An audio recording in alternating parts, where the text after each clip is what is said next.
गुरु प्यारी साध संगत जी, आप सभी को राधा स्वामी जी। साध संगत जी, जिस भी संगत को विश्वास है कि सतगुरु मुसीबत में उनकी संभाल जरूर करेंगे, तो गुरु को भी खुद आना ही पड़ता है, क्योंकि वह जानते हैं कि उनके सिवा इस बच्चे का और कोई नहीं है।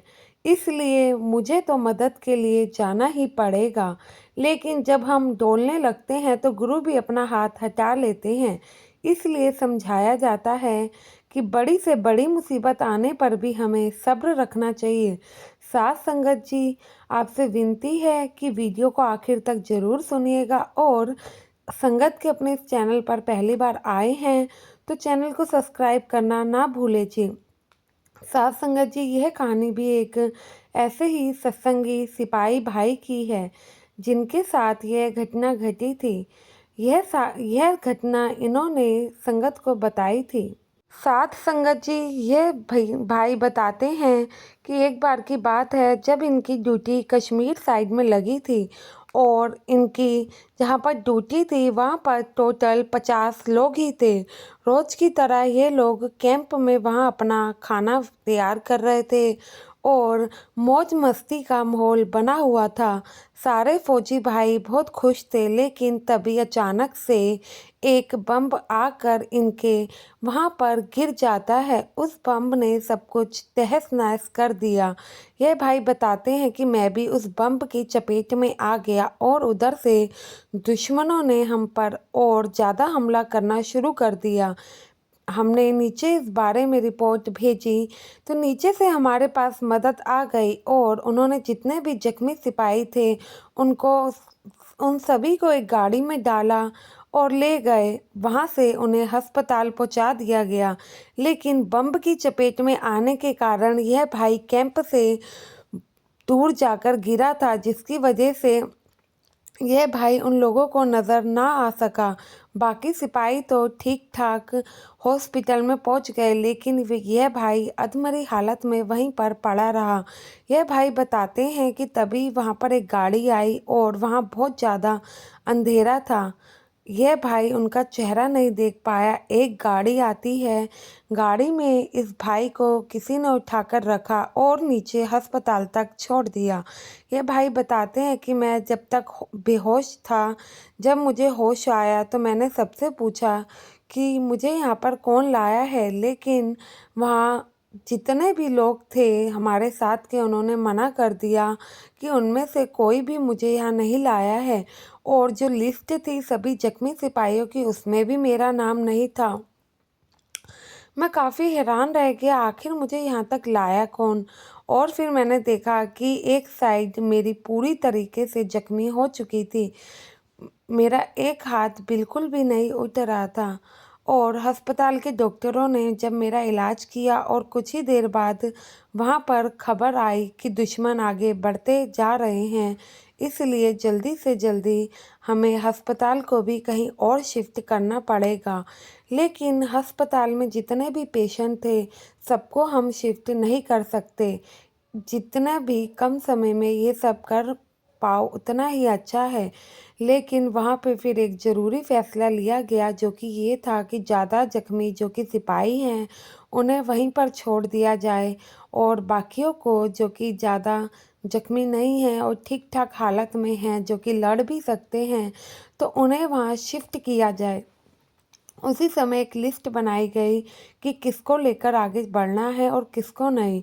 उस लिस्ट में मेरा भी नाम था। फिर मेरे को एक डॉक्टर बताते हैं कि हम आपको आगे नहीं लेकर जा सकते, आपको हमें मरने का इंजेक्शन देंगे जिससे कि आपकी जान आसानी से निकल जाएगी।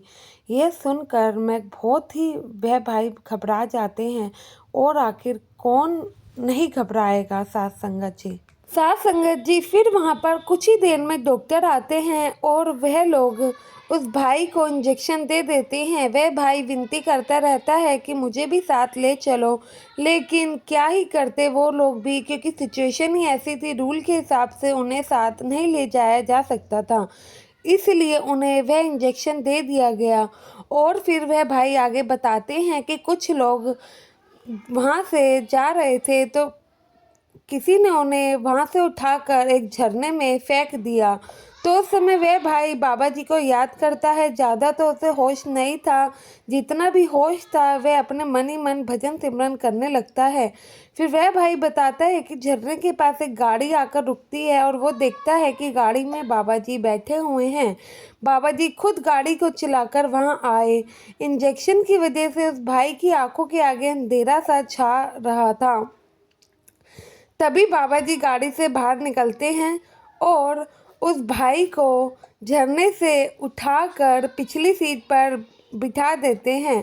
वह भाई बताते हैं कि वह सब कुछ साफ देख पा रहे थे कि बाबा जी गाड़ी खुद चलाकर आए हैं, लेकिन उस समय वह बोलने की हालत में नहीं थे।